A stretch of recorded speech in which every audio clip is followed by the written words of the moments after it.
오늘 우리에게 주시는 하나님의 말씀은 베드로후서 3장 8절에서 15절 전반부까지입니다. 제가 봉독하겠습니다.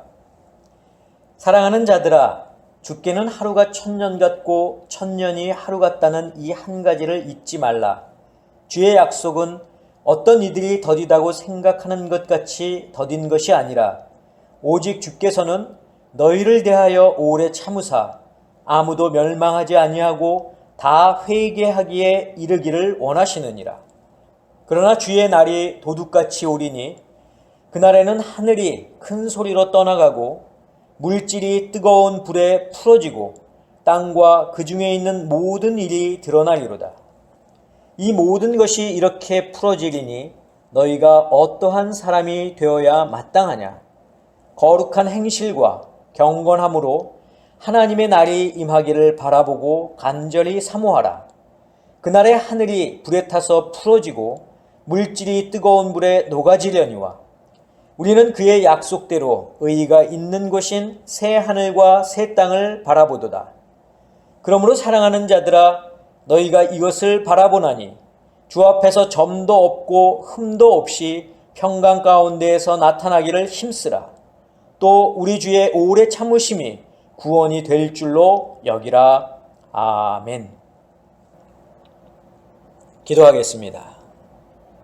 사랑하는 아버지 하나님, 오늘도 저희들을 귀한 주님의 자리로 불러주시고 이 시간 우리가 함께 주님 앞에 찬양하며 또한 예배 드릴 수 있도록 인도하여 주신 것을 감사합니다.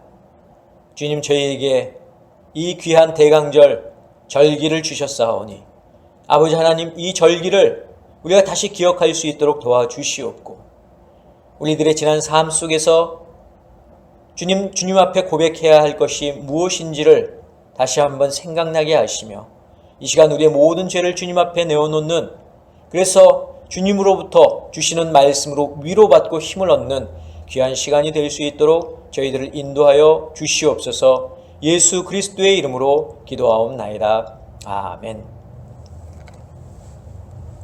네, 여러분 반갑습니다. 오늘 또 이렇게 여러분들을 화면을 통해서 만나 뵙게 됩니다. 오늘은 저희들이 찬양을 하지는 못했는데 오늘은 찬양 없이 바로 말씀으로 여러분들에게 말씀 전하도록 하겠습니다. 자, 우리는 지난주에 대강절을 시작하면서 그 절기의 의미를 생각해보고 또 그 절기를, 이 대강절의 절기를 우리가 어떻게 보내야 하는가에 대해서 살펴보았습니다. 이 대강절이 예수님의 탄생을 축하하고 또 다시 오실 그 예수님을 기다리는 절기이지만 우리가 무턱대고 이 절기를 기다리는 것이 아니라 깨어서 준비하며 기다리는 절기다, 이렇게 제가 말씀을 드렸죠. 그래서 깨어있으라 하는 것은 믿음 가운데 견고히 서는 것이다 라고 말씀을 드렸고, 또 우리가 준비해야 될 것은 바로 전도와 선교의 사명을 잘 감당해야 하는 것, 이것이 준비하는 것이다 라고 말씀을 드렸습니다. 바로 이 두 가지를 성도들은 대강절을 보내면서, 그리고 예수님이 다시 이 땅에 오실 때까지, 재림주로 오실 때까지 우리가 계속해서 해야 하는 것입니다. 그런데 우리가 매년 대강절을 보내면서, 그리고 언제 오실지 모르는 예수님을 기다리면서 아마 이런 생각을 해보신 분들도 계실지 모릅니다. 어떤 생각이냐면, 과연 예수님이 오시기는 하시는 걸까? 예수님은 언제 정도에 오실까? 내가 살아있는 동안에 예수님이 오시기는 하시는 걸까? 왜 예수님의 오심은 이리도 더딜까? 이런 생각들을 우리가 누구나 한 번쯤은 해보았을 것입니다. 자, 우리가 정말 예수님의 오심을 기다리고 있다면 어쩌면 이런 생각을 하는 것은 너무나도 당연한 일일 겁니다. 그런데 우리보다 예수님의 다시 오심을 더 간절히 사모하면서 기다리고 있던 사람들도 있었습니다. 바로 예수님의 제자들이었고 또 예수님 당시에 예수님을 따랐던 그런 사람들이었고 또 로마의 압제 하에 고통을 받고 있던 그리스도인들이었습니다. 이들은 정말로 예수님께서 곧 오실 거야 하는 그러한 마음을, 그러한 생각들을 가지고 있었죠. 자, 이들은 자신의 생애에 정말 예수님이 다시 오실 것으로 믿고 있었습니다. 그래서 비록 지금은 힘들고 어려운 일이 있어도 예수님의 재림, 다시 오심에 대한 그런 소망을 가지면서 인내하면서 살았습니다. 하지만 예수님의 오심은 자신들이 생각했던 것보다 그렇게 빠르지 않았습니다. 한 세대가 지나고 두 세대가 지났지만 어떻게 됐습니까? 예수님은 오시지 않았습니다. 1000년이 지나고 2000년이 지났지만 여전히 예수님은 오시지 않았습니다. 자, 그렇다면 왜 예수님은 이리 늦게 오시는 것일까요? 왜 이리도 더디 예수님은 오시는 것일까요? 우리가 그 이유를 알아보기 전에 예수님의 더디 오심으로 인해서 우리 가운데, 우리의 삶 가운데 나타날 수 있는 그러한 상황에 대해서 먼저 좀 두 가지를 살펴보려고 합니다.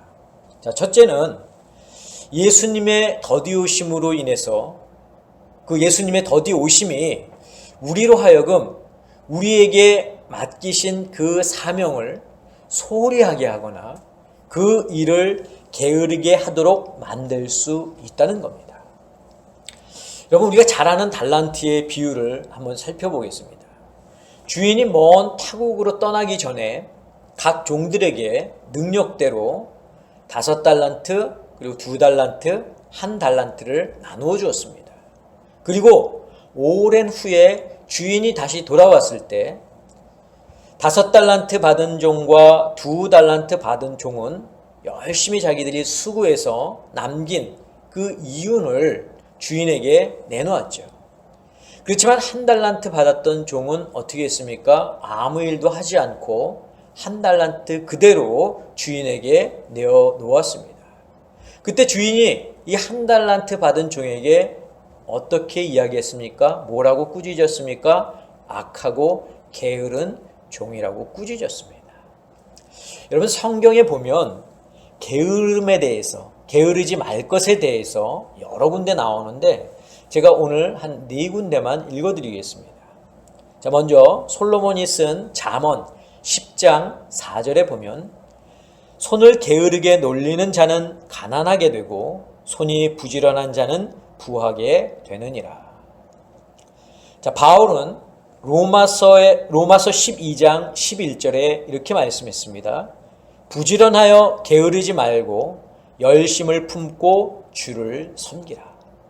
자, 데살로니가 후서 3장 6절에서는 이와 같이 이야기합니다. 형제들아, 우리 주 예수 그리스도의 이름으로 너희를 명하노니 게으르게 행하고 우리에게서 받은 전통대로 행하지 아니하는 모든 형제에게서 떠나라. 자, 사도 베드로는 베드로 후서 1장 8절에서 이렇게 말씀합니다.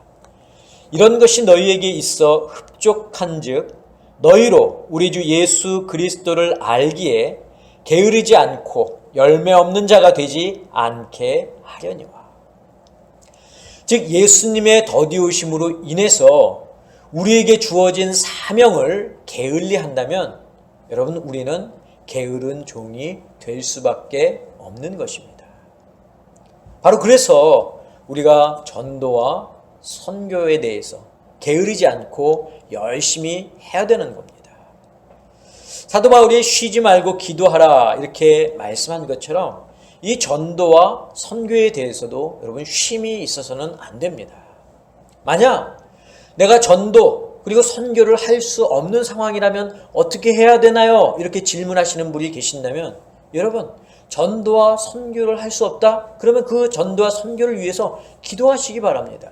선교사님들을 위해서 기도하시고 선교를 위해서 전도를 위해서 기도할 수 있지 않습니까?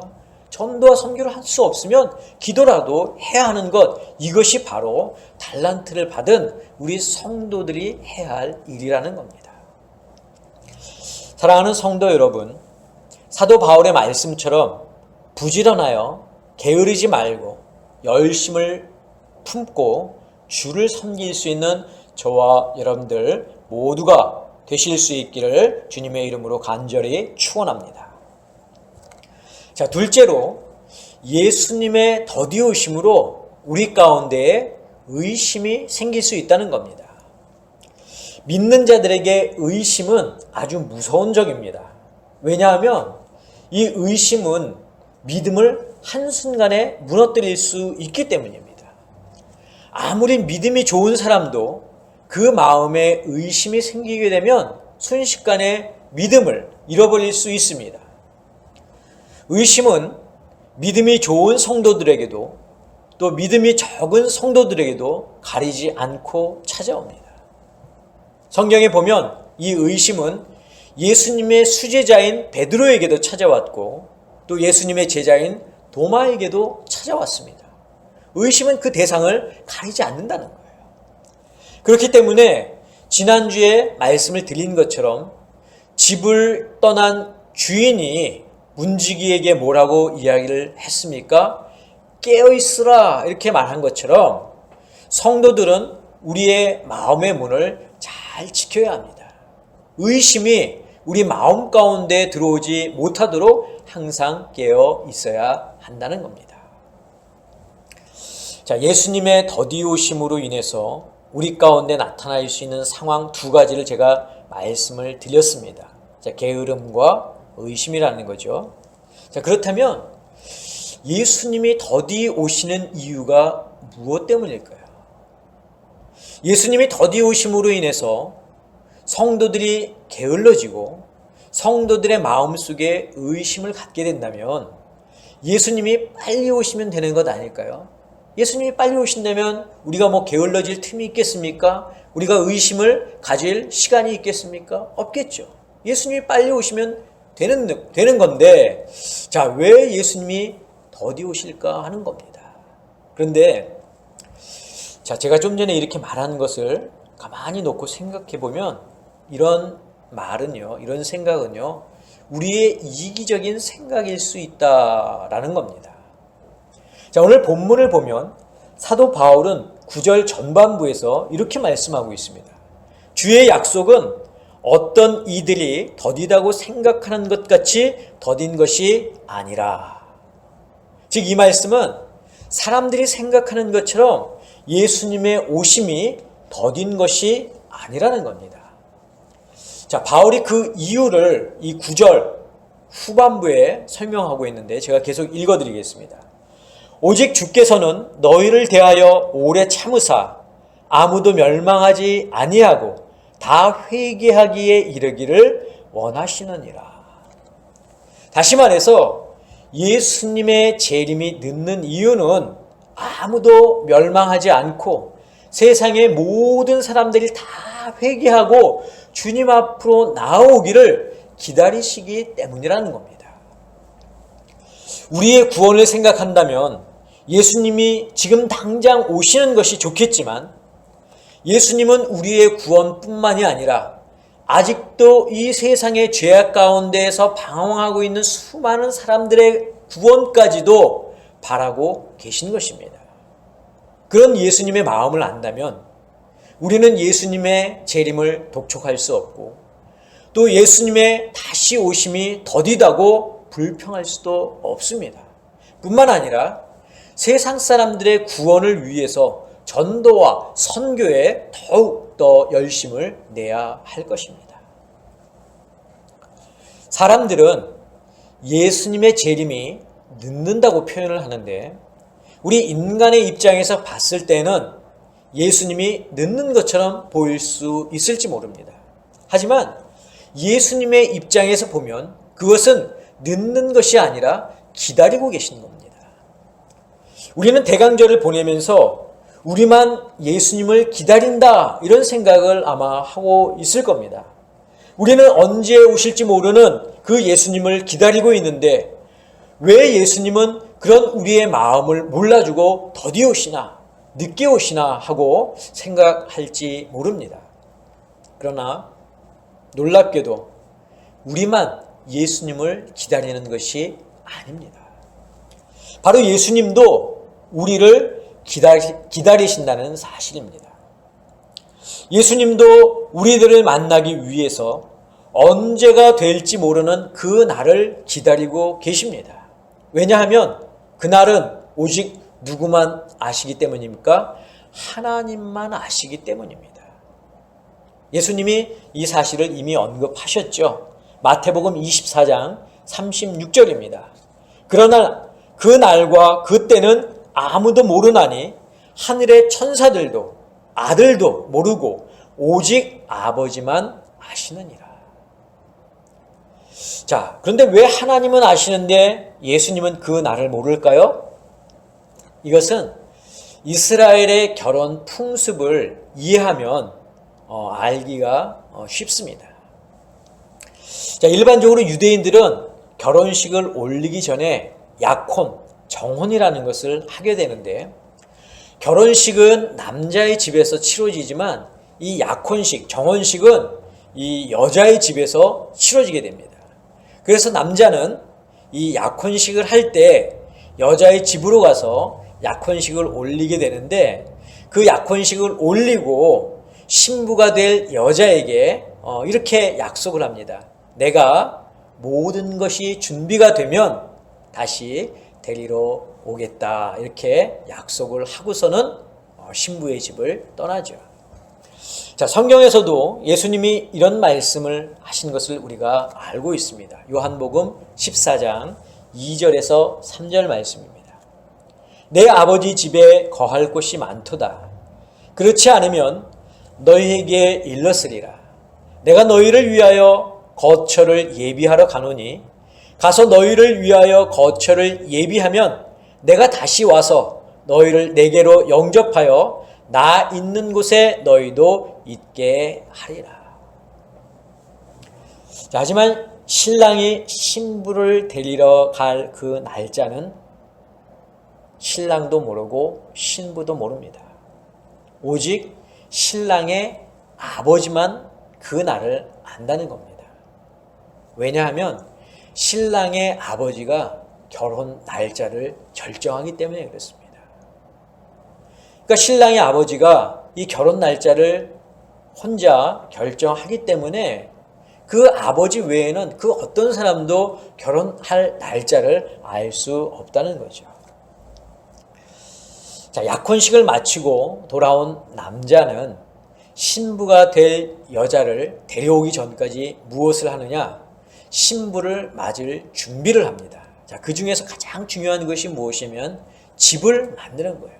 그 집이 있어야 같이 혼방을 꾸미고 살 게 아닙니까? 그래서 약혼식을 마치고 돌아온 그 신랑 될 남자는 신부를 데려오기 위해서 준비하는 것 중에 바로 이 집을 짓는 일이 가장 큰 일입니다. 그래서 이제 신부를 데려올 준비를 이제 하고 있으면 그때 이 아버지가 판단하는 거예요. 아, 이제 언제쯤이면 이 아들 녀석이 신부를 데려와도 되겠구나 하고서 생각하면서 그 결혼 날짜를 이제 아버지가 발표한다는 거죠.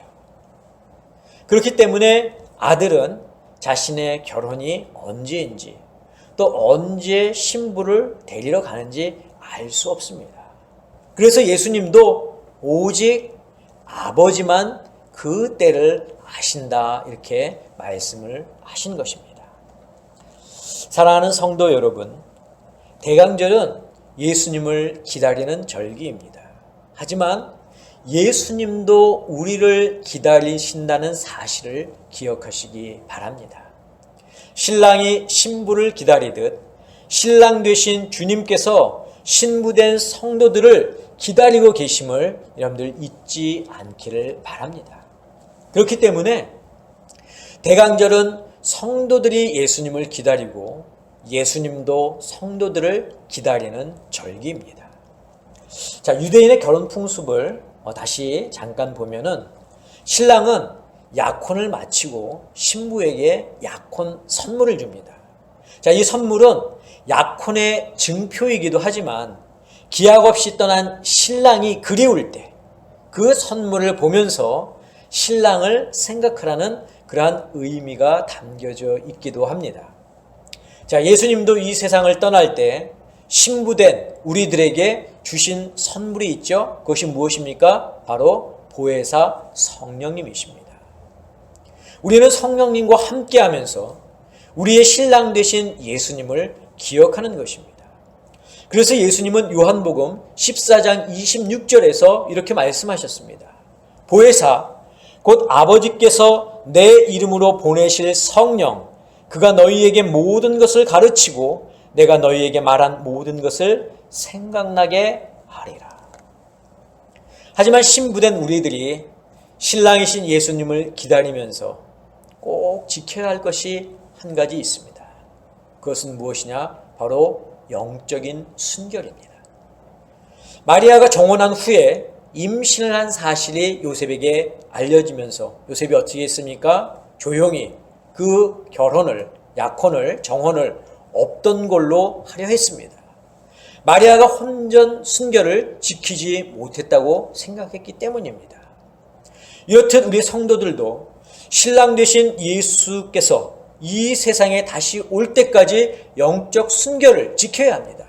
이것이 바로 우리가 영적으로 잠들지 않고 깨어 있어야 하는 이유이기도 합니다.